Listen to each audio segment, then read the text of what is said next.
Hey, welcome to our class of Tuesday Night Beer School with me, Chad of Chad's Beer Reviews, and... Cristina.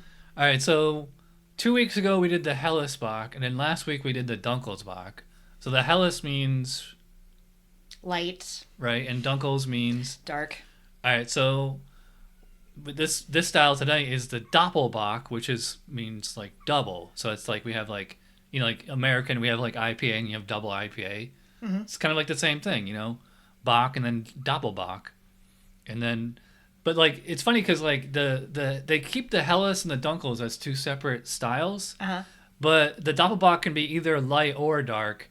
And they just put them all together under this one category. 9A Doppelbock. Overall impression, a strong, rich, and very malty German lager that have both pale and dark variants. The darker versions have more richly developed, deeper malt flavors, while the paler versions have slightly more hops and dryness. Comments, Doppelbock means Doppelbock. Yeah, we just said that. Most versions are dark colored and may display the caramelizing and Maillard products of decoction mashing, but excellent pale versions also exist. All right, so pop quiz. What is Maillard products and decoction mashing? Maillard products are toasted, and decoction mashing is boiling, taking it out, and boiling it again. Yeah, basically.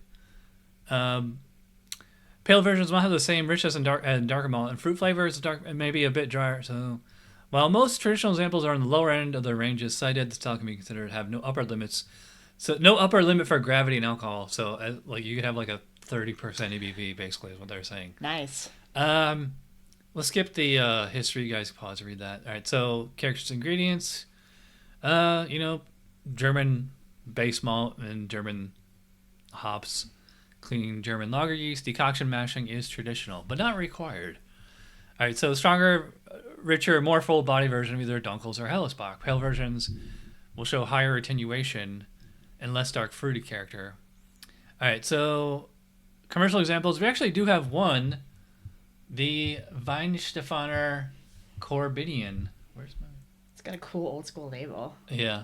Actually, it's one of the only German ones that doesn't end in 𝗉𝗃, because like the original one is like Paulaner Salvatore, and there's also Spaten Optimator, and like a lot of American breweries do something called that ends in 𝗉𝗃. Yeah. And then, although this was the only American version I could get, I actually got this in a 𝗉𝗃 crate like 2 or 3 crates ago. I think I got this before Christmas. I feel like I've been seeing that in your fridge for a long time. Yeah. So I'm glad we get to drink it. It was canned on October 18th last year. I mean, which it's fine. It's pretty strong. I think it's 8 point. This is 8.2. And what's yours? Yours is 7.4. I thought it would be stronger just looking at it. I don't know. All right, so we're going to pour these and we'll be right back with aroma. All right, we got our beers poured. This one's this one, that one's that one. Yep. All right, so we always start with like the visiting team, which I guess would be the American team. Mm-hmm. So we'll start with the P3. What are you getting? It's very malty. Yeah. It has a sweetness to it too. A little bit, yeah. Kind of like an overripe fruit smell to it. Yeah, to me it's very bready. It's kind of like the smell when you walk into a brewery. This is what it kind of smells like. Yeah. I'd say it's like almost a little chocolatey, maybe, or like a maybe pumpernickel bread or something like that. Yeah, there's like a darkness smell to it. It could be darkness. It could be something dark like pumpernickel or. All right, let's try the other one. Okay, this one, not as bready or complex. Yeah, this one has a coppery smell to it. Yeah, it's probably like just oxidation, because I'm sure this bottle is old. You can never get fresh German beer here. Yeah, so it's got like a copper odor, and like that overripeness fruit thing going again. Yeah, it's lacking like the kind of chocolatiness of the P3. Or like the breadiness. Mm-hmm. But this one, the Weihenstephaner definitely is fruity. Extremely, compared to like the American team. Yeah, so the American's like bready and like the Weihenstephaner is really fruity. Completely different. I don't get alcohol in either of them. Nope. Let's see what it's supposed to do. Let's check the specs on that. Very strong maltiness, possibly with light caramel notes and up to moderate alcohol aroma. Virtually no hop aroma. Yeah, I didn't get hops on either of these. No. Dark versions have significant, rich mayor products, deeply toasted malt, and possibly a slight chocolate-like aroma that should never be roasted or burnt. Okay, yeah. Moderately low dark fruit like plums, dark grapes, or fruit leather is allowable. All right, so I'm going to skip they have pale versions for all this, but since these are both dark, I'm just going to kind of skip those when we go over the specs. Yeah. Does this say moderately low dark fruit? Oh, and the Staffelberg-Bräu is high. Well, you know what it is? I think it's just like it's an old bottle, and like the kind of toasty, bready character probably just dropped out. Damn. All right, so for to me they're both right there, but yeah, the phase 3 is like right there. I'm thinking 11, maybe 10. Yeah, I'll do a 10 on the phase 3. Okay. And I'll give the Weihenstephaner a 10. I'm really going to ding it on that fruitiness. It's an 8. 8, Mm-hmm. okay. Well, yeah, you know what? I think it's just the age, because we're always reviewing the container, not the product. We're reviewing exactly what we have in front of us. Yeah. So. I'm going to give it a 9. All right, so for appearance, pretty much, well, I think the Weihenstephaner's a little darker. It's a little darker, and it had like a brown head. Yeah. When it had a head, versus the American P3, had the white. Yeah, it's still sticking around, sort of. Yeah, yeah. I still say both are clear. I mean, sorry you guys can't really see on camera, but yeah, it kind of looks like they both look like a Cabernet in the glass there. Yeah, when you hold them up to the light, they have a reddish quality. Yeah, and actually, if you look real closely, you can see there's like slight haze to the P3. Yeah. Oh yeah, it's a little murky. Yeah. Also, I mean, these little glasses don't really do it justice for like maintaining the head. Oh. So, I mean, I can only think of like a handful of beers we've had in these glasses where like the head really stuck around, you know? Yeah, makes sense. I don't think a head is like super long lasting for these specs, but I could be wrong. We'll see what the specs say. Good clarity with a large, creamy, persistent head. Dark versions are copper to dark brown, off with ruby highlights and off-white head. All right, so it does say persistent. And to me, the P3 is like a little, if you look, I'm getting like a slight haze to it. Yeah. So as far as score for that, I think I'm going to give both of these 2s. I'm going to do a 2 as well. Both of them miss it for different reasons. Yeah. All right. All right, so we'll start with the P3. Cheers. Cheers.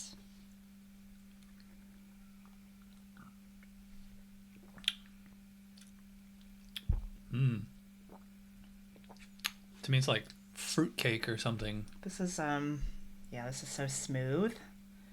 Very smooth. No alcohol flavor. There's no bitterness. Maybe a little tiny bit, kind of like right at the end there. Like At I get the like very end. a real quick like hop drying sensation. Mm-hmm. Also, I mean, the alcohol kind of comes in at the end and kind of dries it out as well. Yeah. But I wouldn't describe it as like a very dry beer. And I don't really think it's very fruity either. Yeah, to me it has like a slight kind of grape juice kind of flavor. Yeah. But to me, like I said on the nose, this one's very bready. Mm-hmm. Yeah, this one's like, I wouldn't go as far as say like chocolate cake or something, but it's like some kind of like really dark German bread, you know? Yeah, like a kind of a burnt caramel quality. Yeah. It's a little raisiny too. Yeah, I guess if you had to say fruit, raisins would be it because they're not too fruity. Yeah. Yeah, like I said, grape or...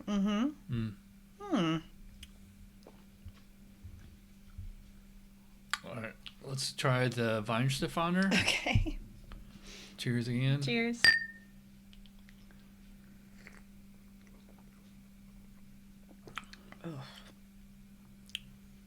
This one's definitely, kind of has like that overripe fruit flavor to it. It's overripe banana, which is kind of not what I was expecting. Really, to me, it's like almost like a really mushy avocado. It's like an overripe soft something or other. Or like a plum. Yeah. Yeah, it's almost like fruit when it's about ready to turn, you know. It's really not bready. The way that the P3 is. No, this is so different. Has a slight alcohol character to it. Mm-hmm. A little bit more. I wouldn't say it's a smooth drink for me. Yeah, and I would say the Weihenstephaner has no hop character. I think just because the bottle's so old, it probably the hops have faded. Oh, maybe. The P3 still has. I mean, if you go back and forth, you'll pick up on the hops on the P3. Yeah, something about the Weihenstephaner is a little cloying, actually. To me, it has like a very kind of Christmassy taste. Like this is a beer like you would want to drink around Christmas, right? Even though it's actually a spring seasonal beer. Yeah, very. It's kind of Cabernet-ish, sort of. It's more wine-like, yeah. Yeah, I would not call this one. I would not call the Weihenstephaner chocolatey. No, I don't really get chocolate on either of them. The sweetness on it though is like fruity esters, and it's odd because the P3, this one is the stronger alcohol, but to me the alcohol comes through more on the Weihenstephaner. It sure does. You definitely get like a little bit more of a burn with the Weihenstephaner. Mm-hmm. Does it have like a little bit of like a cinnamon raisin toast or something to it? Does it? Yeah. Yeah, because like we said raisin on the P3. Mm-hmm. There is like maybe you would just say plum or prune. Yeah. On the Korbinian. Yeah, the Weihenstephaner, the alcohol really lingers on this one. Yeah, which is odd because it's actually not that strong. All right, let's check the specs. Flavor, very rich and malty. Hop bitterness varies from moderate to moderately low. Will always allow malt to dominate the flavor. Yeah, I would say that's true of both. Yeah. It does say moderately low. I'd say it's like straight up low for the Weihenstephaner, but yeah, moderate for the P3. Faint hop flavor optional. Okay. Most examples are fairly malty, sweet on the palate, but should have an impression of attenuation in the finish. Yeah, I agree. Like none of these are like well, are either of these like cloying to you? They're not to me. Yes, the Weihenstephaner is a little bit cloying. Maybe it's kind of like an alcohol cloying than like a something like some of those like imperial stouts like we've had. Like when I think cloying, like that's what I think. Yeah, or the Christmas beers. I get it. Yeah, but it's kind of cloying in like a I don't know, it's like overripe fruit way. Yeah, and I would not say the Weihenstephaner is like super dry, but no. Anyway, most examples are fairly, but should have an impression of it. Yeah, here's for that. The impression of sweetness comes from low hopping, not from incomplete fermentation. Clean fermentation profile. Yeah, I agree. I'm not getting butter or green apple or anything. No. Dark versions have malt and ester flavors similar to the aroma. Then why even? It has the same descriptors and intensities, and like. Just copy and paste it, you know. To me, the Weihenstephaner is one of the examples of the style. It's just like we have an old bottle, I assume. Although I'm not saying like, are you getting cardboard on that or lollipop? No, really, it's hard for me to get past like the cloyingness of like the overripe, Yeah, the fruitiness. Yeah. But I mean, it's still all right. So for the phase 3. I'm going to go pretty high in this one. I think this one's like right there. I'm thinking like 18. I'll do an 18 on that one as well. I think it's almost there. Now, the Weihenstephaner should be a 20, but this particular bottle is like a 15, I think. I was going to say I can maybe go 16. Or a 14 even. I'll do a 15, but yeah, this exact bottle, not great. All right, so mouthfeel.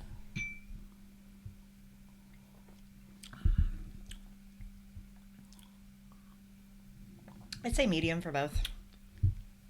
I think it's a little over medium. You get that? I would say I probably go as far. I'd say like medium full. Or I mean, it's definitely over medium. Mm-hmm. The P3 is like a little bit more carbonated. Yes. I'd say for me the alcohol is smooth on both of them. This isn't like taking like a shot of bourbon, you know. No, it is very smooth for both. Yeah. They do have like actually I've been drinking them back to back. I'm having like a kind of like a lingering, almost kind of like a medicinal, like when you drink cough syrup. Mm-hmm. It has like that's funny because when I first started this show, and I first had like a Doppelbock, I hated it. I'm like, oh, this tastes like cough syrup, you know. I think like the Weihenstephaner is a little closer to the cough syrup than the other one. Yeah. It just, I think it's more about the age of the bottle than the brewing and all that. But yeah, I was going to say. This is actually, to me, it's a pretty pleasant aftertaste. But both are, for such strong beers, they're really drinkable, really smooth. Yeah. All right, let's check the specs for mouthfeel. Medium full to full body, moderate to moderately low carbonation. Interesting. Mm-hmm. Very smooth, without harshness, astringency. A light alcohol warmth may be noted, but it should never burn. Okay, well, Both. yeah, very smooth. Yeah, no harshness or astringency. And just I would put the P3 at moderate carbonation and the Weihenstephaner moderately low. Mm-hmm. Medium. See, you went straight to medium. Yes. So, they might be... I think the Weihenstephaner might have lost a little body over time. Probably some carbonation for sure. Yeah. For me, the phase 3, to me, that's a perfect 5. What do you think? I'll do a 4. 4? Yeah. All right, because I'm going to give a 4 to the Weihenstephaner. I'll do a 4 as well. I think they're both pretty similar. Okay. Overall, the P3, this surprised me. I was not expecting it to be this good. So I'm going to go pretty high on this one. I'm going to give it 9. My average is going to be an 8. 8? Yeah. All right, so 45-42. And Weihenstephaner, this should be 50-point beer, but this bottle's old, so I'm going to give it a 7. Yeah, my average is going to be a 7. Okay. All right, 37-36. So, we're pretty close on both. Yeah. I kind of like the aroma a little bit better than you did, though. Yeah, definitely did like that. So yeah, the D3 comes on top in this case, and that one. I know. Usually that's been sitting around for so long too. Yeah, so. when we've done the German versus American, usually the authentic ones win. Mm-hmm. But this is like the first time, maybe ever, where the American challenger has usurped, the title holder or whatever. The ancient one. Yeah, the student has become the master or whatever. Yeah. Yeah. What kind of foods do you think these would go with? These are kind of dessert in a glass, almost, but... Definitely would accompany, salty German food, which is how I'd prefer it to be served, in a glass with some German food. Be perfect. Yeah. All right, so did you learn anything new in this one? We already knew Maillard and decoction. Mm-hmm. I guess you probably learned that we can have both pale and dark as one. Yeah. Yeah. It's funny because this kind of actually tastes a little bit like Scotch ale, which we could do next week if you want. Scotch ale. Yeah. Yeah, let's do it. I know you're got those Scottish roots. Got the Scottish roots representing. representing. All right. Well, we're going long. If you watch all the way in, you're awesome. Thanks for watching, and we'll see you next week. Cheers. Cheers.